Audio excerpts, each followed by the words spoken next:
Hi, I'm Kevin Lee with the eMarketing Association. My day job is I run Did It, an 83-person digital first marketing firm. I also have a nonprofit in the cause marketing area that generates money for other nonprofits. I'm joined today wearing the eMarketing Association hat with Lora DiCarlo, who's got somewhat of a startup. Although I don't know exactly when you started, but I want to hear the origin story because I actually came across your product just in a product shot of a Cranes news article. And so I decided to track you down and hear the origin story for the product and how you're marketing it. I It's managed actually a to product line. It's a full brand, not, but I yeah, saw a particular product. yeah. It's a doozy though, Kevin. So strap in or strap on. Both, yeah. Ooh. Yeah, so actually I formed the company in 2017 in October. But I mean the journey started way before that. I was about 28 or 29 years old, and I had this wild, mind-bending blended orgasm. And I remember this so vividly, like shuddering off the side of the bed, like hitting the floor, and I still had like one leg hitched up on top of the bed. And just like blinking repeatedly, like in a complete daze, thinking, oh my God, how do I do that again?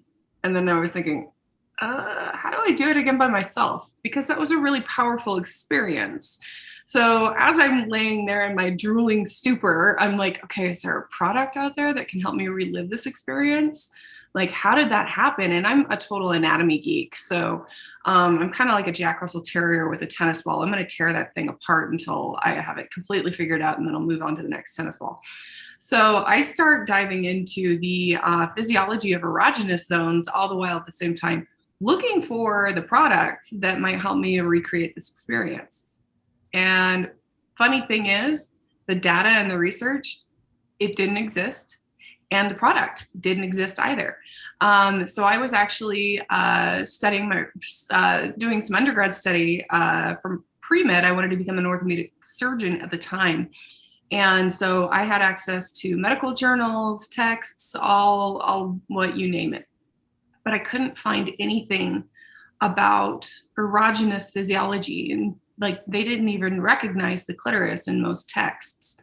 And let alone when I do an internet query, no one had actually dissected a human clitoris. There was nothing online. And I was like, how is there not a picture of a dissection? I mean, you can find everything else in the world online. There literally, it just didn't exist yet. So what had happened, I figured out, strangely enough, not in a medical text, but through Cosmo and Women's Health magazine. It was called a blended orgasm. And they also coin it as being like the holy grail of orgasms. And that's when you stimulate the glans clitoris on the outside and then the entire body of the clitoris in the inside. Most people don't realize that the clitoris is not just a little nub on the outside. There's actually a network of nerves and erogenous tissue that is about the same size as if you put up peace fingers. It's about 4 inches in length and is mostly internal to the external physiology. And it wraps around the vaginal canal. It comes up and it pushes up against the vaginal canal. A lot of the time what you're doing there is you're actually stimulating the urethral sponge and stimulating the rest of the body of the clitoris. And this is actually what can create a squirting orgasm. Ooh. So this is what I had experienced. And I was like, okay, so there's an explanation to this. Am I the only one? And that question remained to be answered. I'm pansexual, bisexual, whatever you want to call it. I've dated women, I've dated men, and I've dated couples. So I was trying this out with people with vulvas and vaginas and I was not the only one. Other people could have the same kind of orgasm. So then I started actually asking people for their data. Because if you want to make a thing, I was just like, how would I construct something like this that would actually, one, be customizable so that it could fit my anatomy or fit somebody else's anatomy.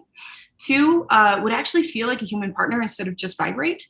And three, could be customizable in such a way that it could possibly be hands-free, because why not? And so I started digging for that data, and it took me a couple of years because this was just kind of a pet project of asking people Hey, can you tell me where your clitoris is? I'd like to measure it. Can you tell me where your G-spot is? I'd like to measure that too. And most people, and people, every single human I talked to reacted in the same three ways. First, they were like aghast and embarrassed and awkward. And then very shortly after that, they were like, this is really interesting. No one's ever talked to me about this kind of sexual stuff before. Go on. And then secondly, is what I realized is that nearly no one knew enough about their own anatomical structures. Like some of them couldn't find their clitoris, or they weren't well acquainted with it. Most of them didn't know where to find their G-spot. I had to teach just about every person how to find these measurements. And the third thing was that every person was like, why are you asking me these weird questions? And when I told them it's because I had this blended orgasm, and I think that there is a product in the data that could solve this orgasm and recreate the experience. And every single person was like, where is it? When can I get it? Can you put me on a list? Is it ready yet? And I was like, I'm honestly, I'm not even sure what I'm going to do with this. I'm just insanely curious. Like I said, Jack Russell with a tennis ball. And so I remember one evening explaining, it wasn't really explaining. It was more like going on a rant about the lack of technology and physiological data that informs these kinds of products. And I know my dog agrees. It wasn't out there. It's so good. I actually there's a lot of movement back there. I think I left my office door open. So what I did from there was I'm having this conversation with a few friends of ours that are cash out entrepreneurs that know the space, know what it's like to be a business owner, an entrepreneur. I have no idea. I'm in healthcare. I've been in healthcare for 10 years. And I'm just ranting and raving about the lack of technology and physiological data and research in these products. And they kind of look at me and I was like, what? And they were like, sounds like you actually have an idea for an invention. I was like, no, I'm not an inventor. Nope. And they were like, no, seriously, it sounds like you have an idea for a company and a product. And I looked at them just totally cross-eyed, like, no, I'm don't know the first thing about business. And two, I'm not an inventor. Like, give me a break. But if I was an inventor, this is what I would do. And I started to explain to them how I would solve this problem using rather avant-garde technology and robotics. And why that was important in such a time right now, societally, and why talking about sex and masturbation was so important to be well lit in today's societal conversations. And they kind of looked at me like I had two heads, and I was like, what's wrong? And they were like, if you decide to do this, we'll support you. We will help you with mentorship, and we'll help you get a seed round. And I was like, no, I'm not. No, that sounds terrifying. And it took me a good 6 months of them just kind of peer pressuring me into becoming an entrepreneur because I was terrified. I was scared. Entrepreneurship is absolutely, especially if you don't know anything about it, or even how to get your foot in the door, unknowns are scary, right? So about 6 months in, they've been asking me for a pitch deck, and I was like, what's a pitch deck? And at one point, one of them just says, just show me how it works. And I was like, God, I was so frustrated with myself. I grabbed this whiteboard and I propped the whiteboard up against the wall, and I start scribbling just furiously because I'm irritated with myself, because I feel like I'm like, I should be able to do this. Like, why do I feel so much fear? But here it is. And I started drawing the female anatomy, the vulva, the vaginal canal, where the clitoris is located, how they all interact, how it changes from person to person. And then I started drawing in what a possible solution could look like, and multiple possible solutions could look like, how to solve that problem, and how to create that orgasm. And then I just start going on this rant. And I realized in hindsight, I was talking about channel strategy. I didn't know the term channel strategy. I was talking about logistics and fulfillment in manufacturing. I had no idea.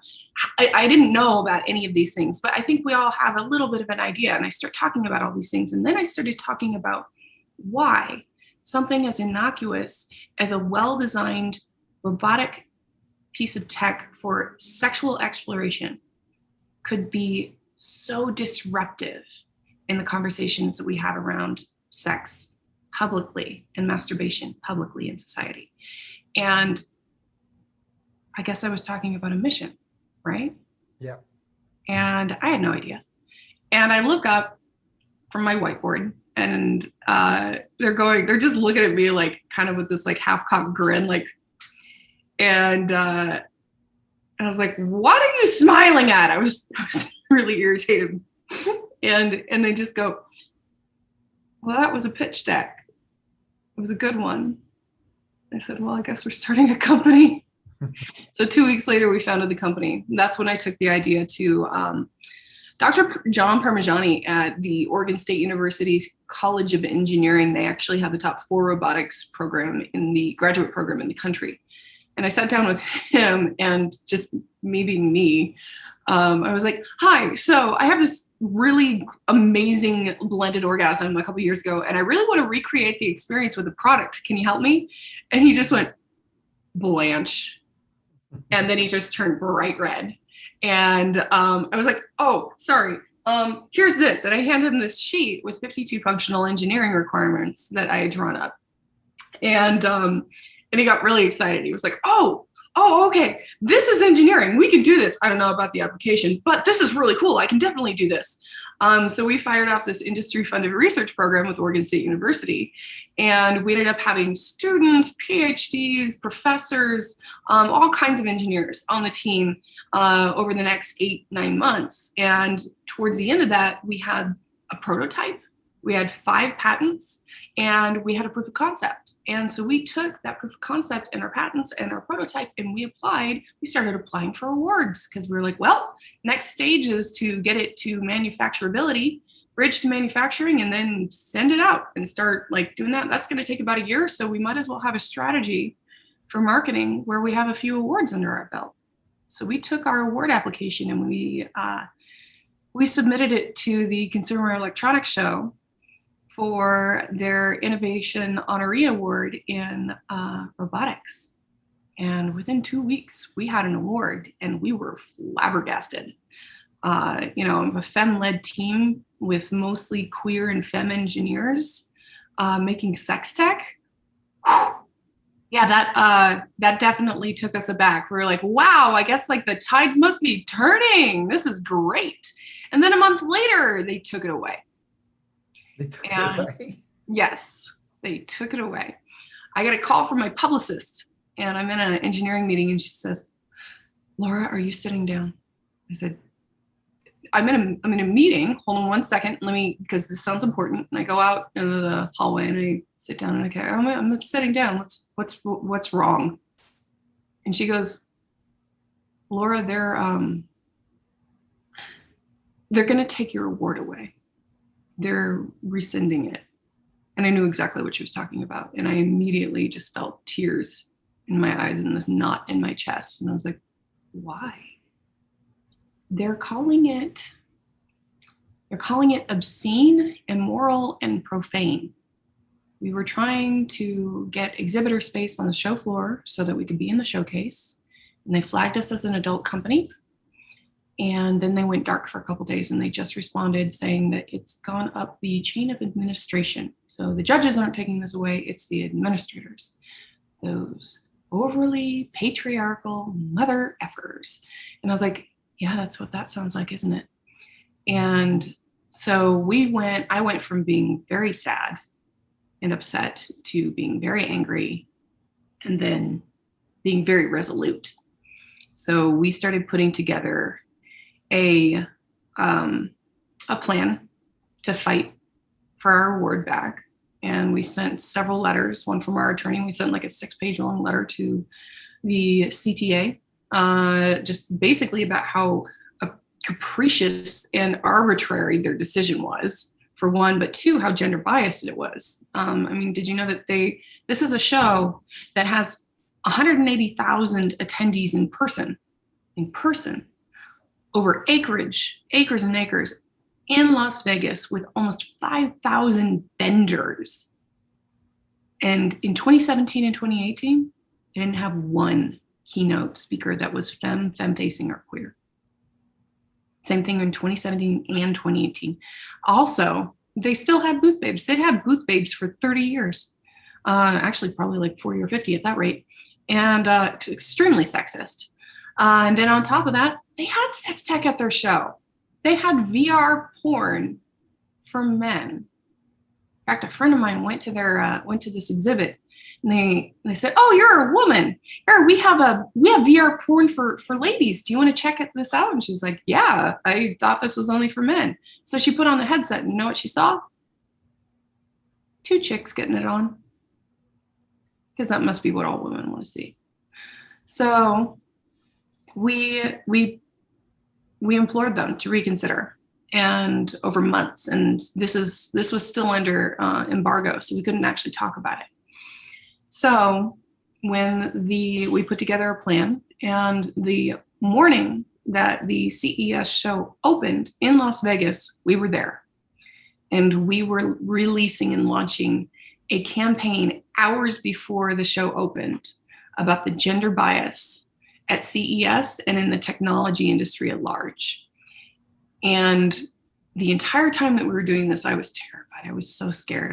I had this imposter syndrome, just thinking, oh, everybody's going to call me a bitch. Everybody's going to say, like, you know, she's just whining. They got her award taken away. Wah, wah. And I was like, you know what, though? This is messed up. This is not okay. So we have to do something about it. And we really do believe here at Lora DiCarlo, if you make decisions based on our values, which are respect, empowerment, and integrity, you're never going to make the wrong decision. It might be the harder decision, but it's not going to be the wrong one. So I had to do that on a daily basis. Is this the right decision? Is this a decision that we're making based on our values? And the answer was always yes. So we went through with it. And it shot us into the spotlight. We became an overnight press sensation. If you looked up CES that week, you couldn't find many articles that didn't mention Lora DiCarlo and the controversy going on. And we ended up with nearly 5,000 press coverage articles that year alone. And then we started our bridge to manufacturing. And along that line, we actually got contacted by Cardell Bean shortly after that. And she said, this is a brand that I want to be on board with. This is totally on brand with us. And I said, well, let's see, because I don't know any celebrities, but I hear some terrible stories. So let's meet up.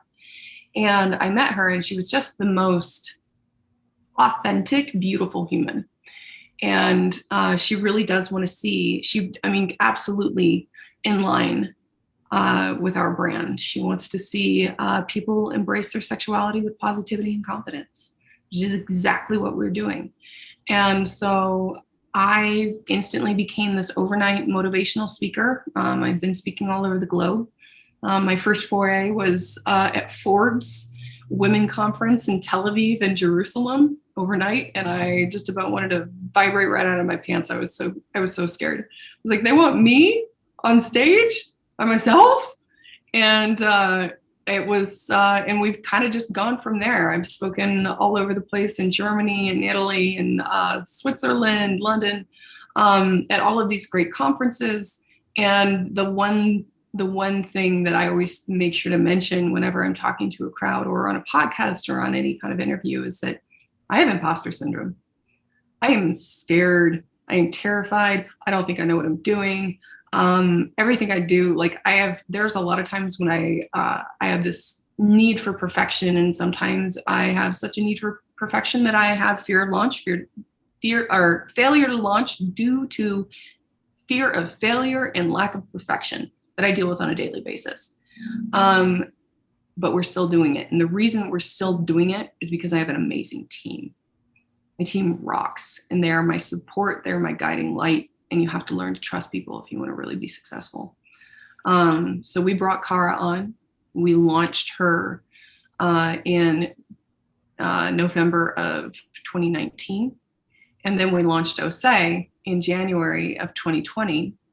And that was our first product out of the gate. In our first year, we launched Osei on January 23rd and went from one product, $0 in revenue, to 11 products in 1 year. In 12 months, went from $0 in revenue to $7.5 million in revenue in our first year. From just US based to 37 countries. And now we have warehouses in Amsterdam, Hong Kong, and LA, all in 1 year. We're now in over 600 retail doors across the world. And we are now in the historical exhibit at the Museum of Sex because we made freaking history.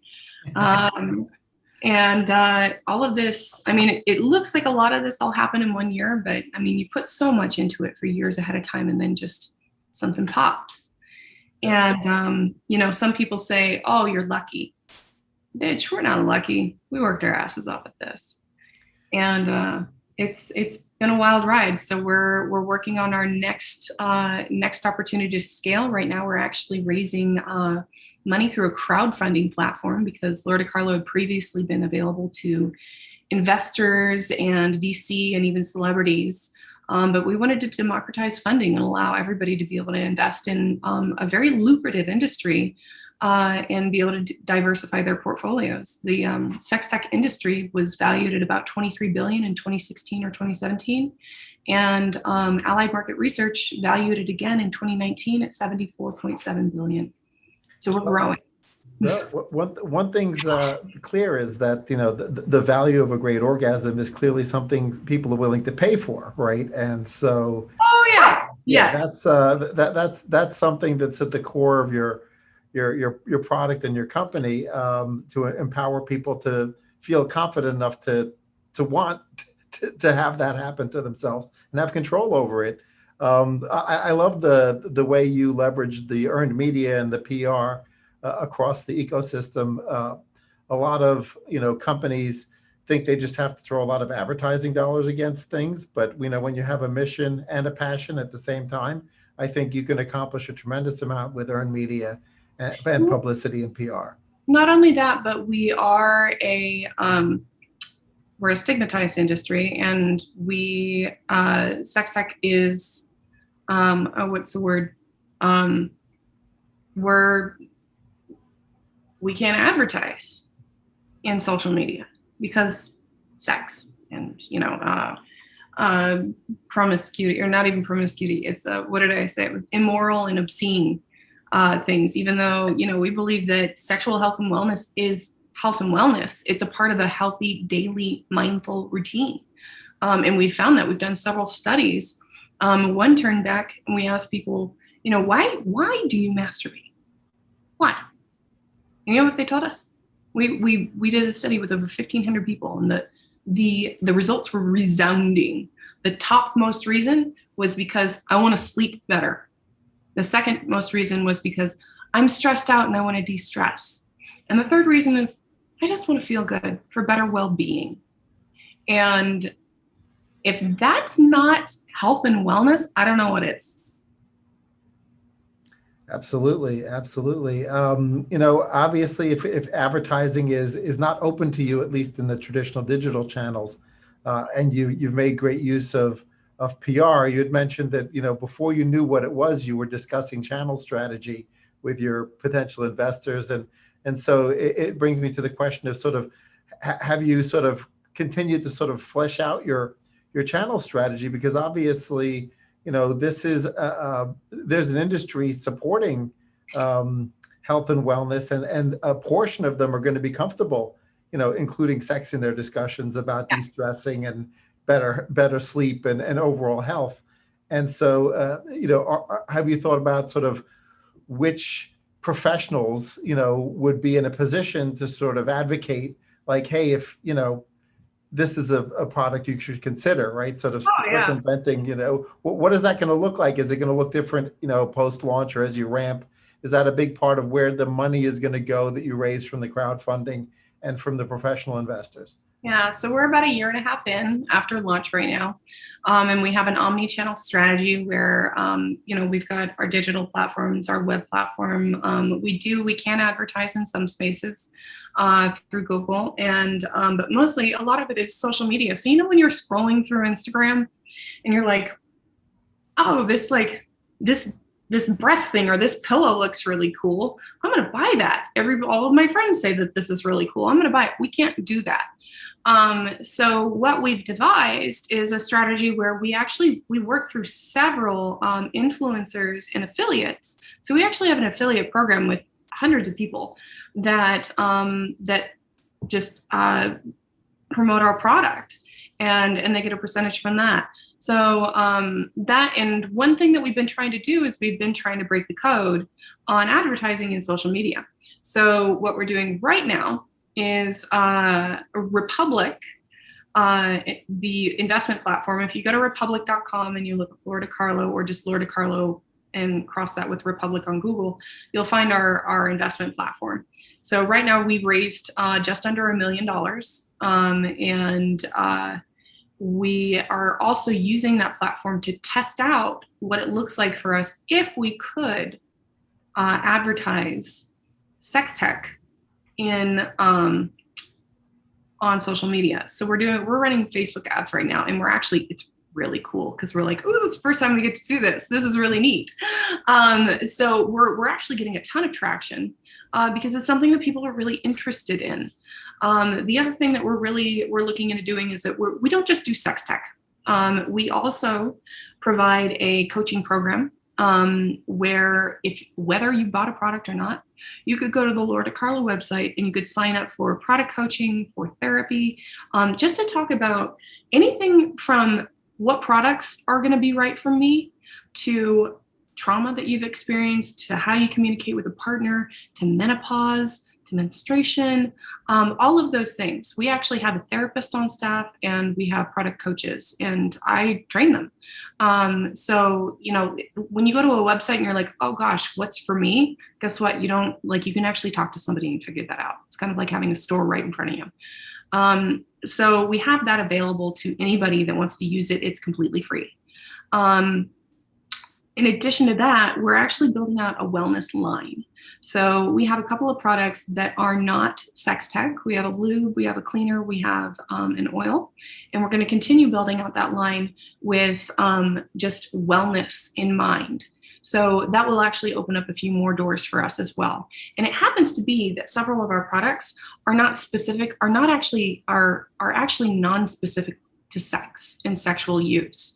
So we'll be rebranding some things so that hopefully we can kind of break that mold and see where we can actually where we can land, so that we're not just advertising sex only, because like I said, sexual health and wellness is a part of your health and wellness routine. So a lot of those things are going to kind of bleed into one another. And one might be more health and wellness, or more mindfulness, or more like a daily routine that you do, or something might be much more sexual in nature. So we're going to see how we can go at that and kind of blend the entire omni-channel approach in a way that works for us. Well, that was one of the things I was going to sort of recommend. Is a lot of times when clients of ours in the past have had certain products which, some arbitrary group decides cross some fictitious line, and they, whatever reason, they're not allowed to advertise that product or that service, but typically it's a product specific issue that they end up figuring out, another product that would have a very similar target market, and then that's the one they use as their sort of loss leader within their digital store. I mean, obviously, in a physical retail store, they've had loss leaders forever, right? I mean, there's a reason that the supermarket puts the milk diagonally across the entrance to the furthest possible corner. It's because everybody gets that, and they know on their journey they'll pick up another $80 worth of stuff, and so every time you can do that. You can do something similar there. So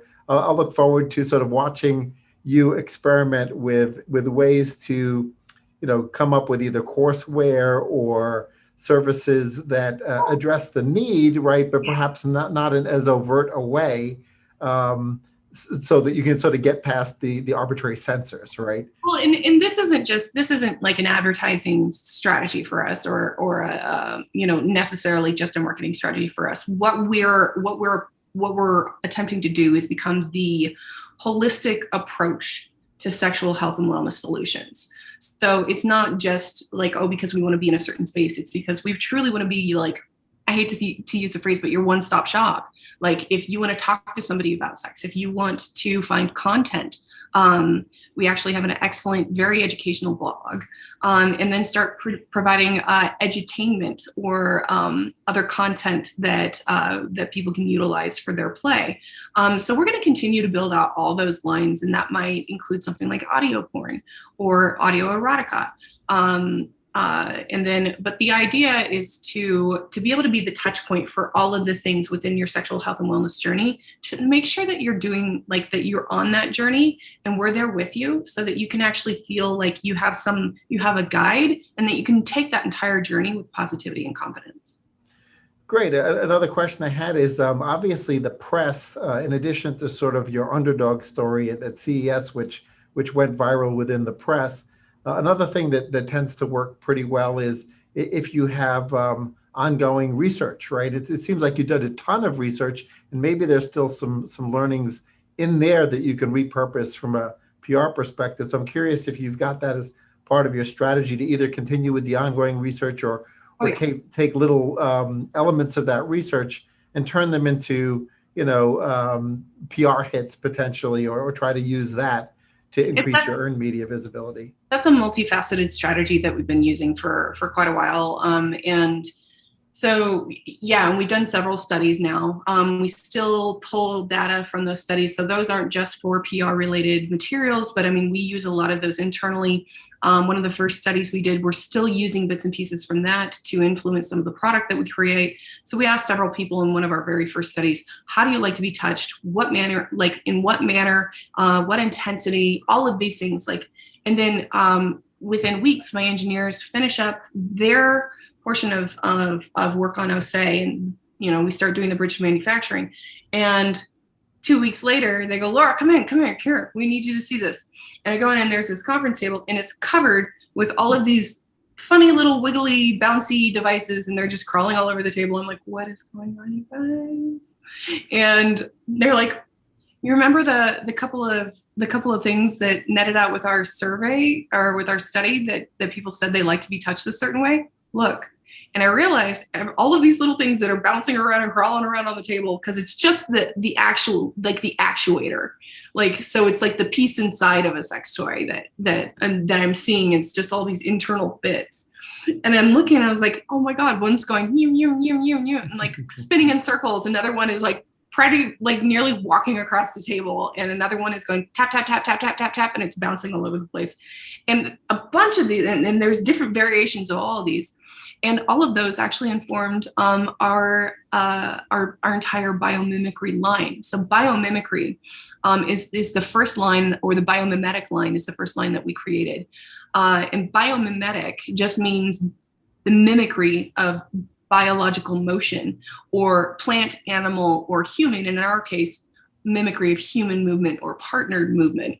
So we created all of these little like sensations that felt like cunnilingus or swirling or tapping. And that informed our line. So a lot of that is a lot of that collection that we do. We want it to inform all the decisions that we make. So whether it's like we're creating a merch line, what do people really want to wear? What do people really find funny? What kind of problems are people really having with their lube or with their daily routine, that kind of thing. So not only that, but then we can take that over and work in some similar questions around like demographical data. Who's buying this? Why are they buying it? All of that kind of thing. That's the kind of stuff that PR can be interested in. So right now we're actually putting together a couple of, it's not a study the way that we've done in the past, but we have a couple of things working in tandem that's going to bring us some information. So hopefully we'll have some fun little hits to talk about in the next couple months. Great. I assume at a certain point you'll also have enough data to be able to share some interesting sales differences, right, or levels of acceptance Oh, within different parts of the country, within different countries. I yes, mean, and often that makes great fodder for PR, yes. because I can't remember the specifics, but there are certain situations where something's completely counter to the sort of talking points of an area, like an area like is supposedly Yeah. very conservative, but then you go look at data from a porn site or whatever, and they're like, oh yeah, well, take a look at this data, right? Okay, so I do have a little bit of that so far. But what's really interesting, we were just talking about this yesterday with my chief financial officer, and we're laughing because people are like, what does your YOY look like? Your year over year comparisons. And we're like, one, this is our year two, so there's really not much to compare it to just yet. But also keep in mind, we had COVID last year. We still have COVID this year.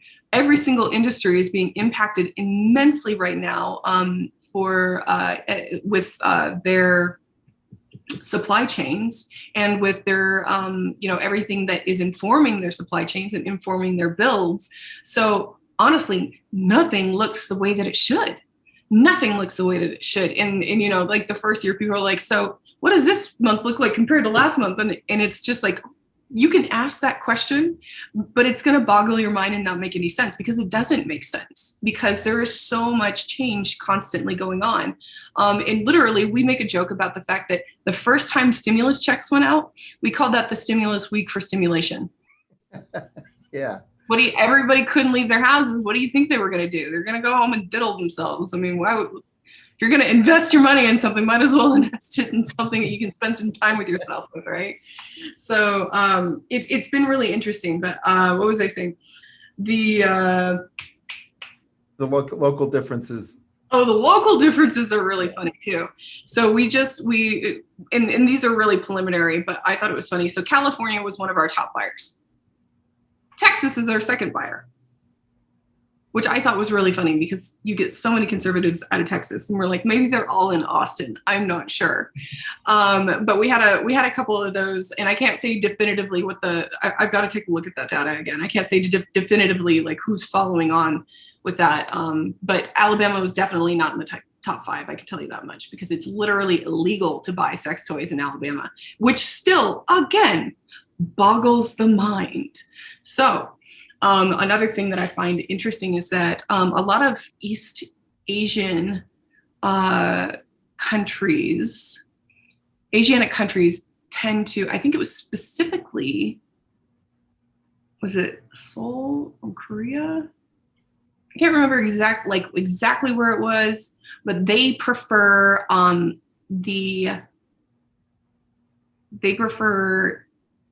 drift because it's smaller, and that's the general consensus.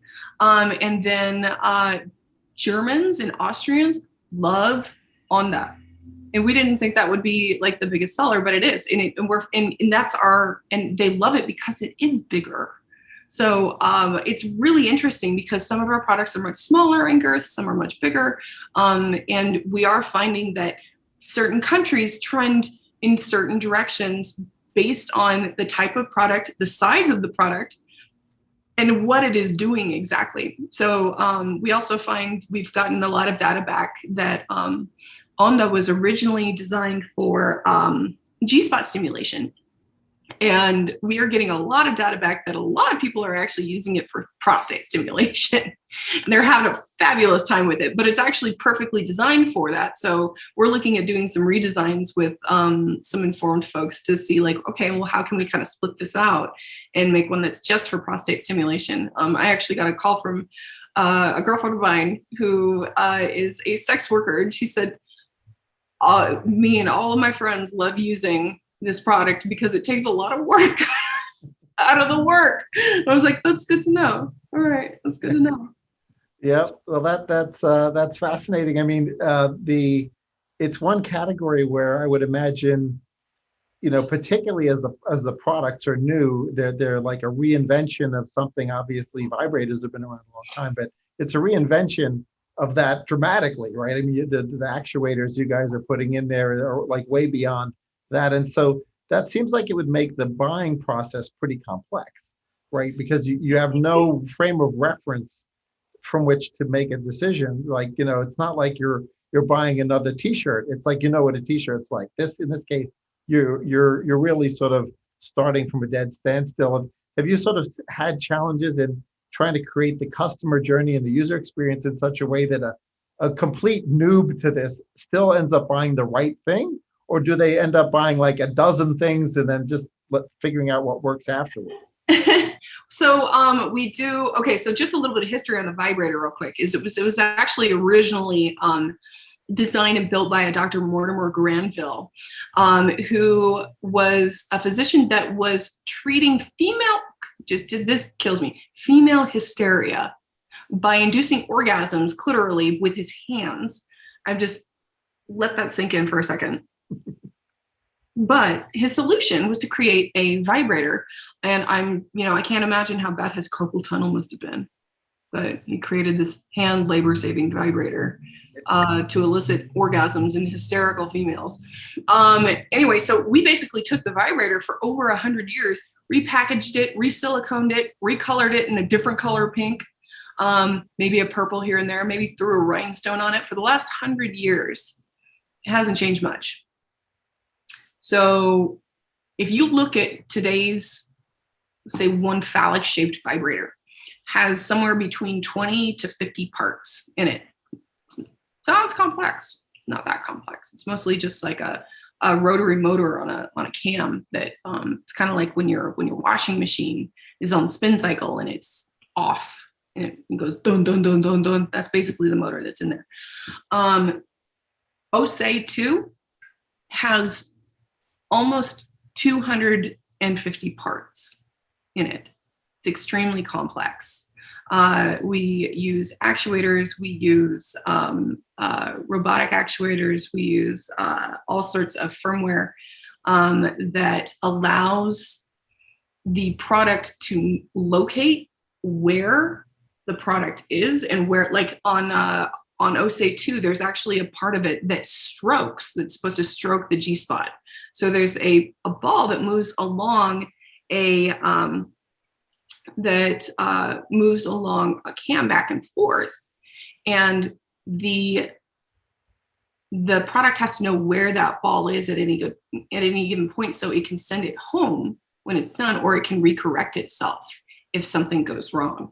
So you don't see that in traditional sex tech products. You just don't, which is why it makes it a lot harder to source some of these materials. It also makes it a lot harder to find a good manufacturer. Luckily, we did find one.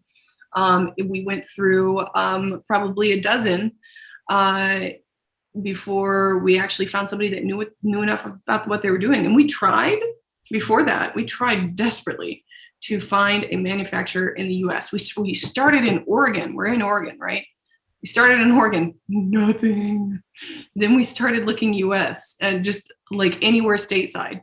Absolutely no one had the ability to create the kind of firmware, the hard plastics, the silicones, the electronics needed to create a product like this, let alone the engineering capability. So we did go to China, and we work really well with our manufacturer, but it took us a while to find them because nobody had the engineering capability or experience to create something this complex. So it's been a bit of a wild ride, but we're very happy with the manufacturer that we have. They're absolutely brilliant, and they're actually able to work pretty well with our engineers in a way that our engineers actually iterate here in-house. So we have a multi-compliance 3D printer where we can actually literally print something up. This is a spoon. I don't know why I grabbed a spoon. We print something up that's super complex, and then we wire it, and then we get it moving. Oh, here's a bachi. So we can actually print this whole thing up, and then we can print up a negative to do a cast for the silicone also. So we can actually create the whole product here in the lab and then create the actuators and hook up that product to a power source and a computer as the firmware and test it out here in the lab. And we can do that whole process, make small tweaks, and reiterate those small tweaks within a 24 to 72 hour period of time. So make those small tweaks until it's just about as perfect as it can get. And then we take that just about perfect product and we send it to manufacturing. And then we continue to work with them there. Great. And as far as the customer journey and picking the right products, do you have do you feel like people want to speak to somebody on the phone? Are they mostly referrals? I mean, is it really word of mouth that's driving a lot of this too? So the person sort of knows already what they want because someone told them to buy it, or if they're showing up at the site having no idea, where to start, how do they get themselves guided into the right direction? We do have a lot of folks that show up and they already know what they want. But for those that don't, there is a lot of information on each product. We also have it, as soon as you get on the site, you can actually take a quiz that says what product is right for me and start sending you in the right direction. And if you don't want to go that way, like I said, we actually have product coaches. So you can actually sign up for free without ever purchasing a product and say, I'm not sure what I want. This is the kind of experience I want to have. And they'll walk you through every product if you want and tell you exactly how each one of them works. So you have multiple different funnels to get into a product. So, and then each one of our product description pages, describes everything to the absolute nth degree. And we have several videos. We have training videos for every product. And I've actually done just about all the unboxing videos, so you can even get an idea of what's in the box, what to expect. And even the unboxing experience is truly luxurious. We want everybody that buys a product with Lora DiCarlo to have a really, really high level experience from the very beginning to the very end.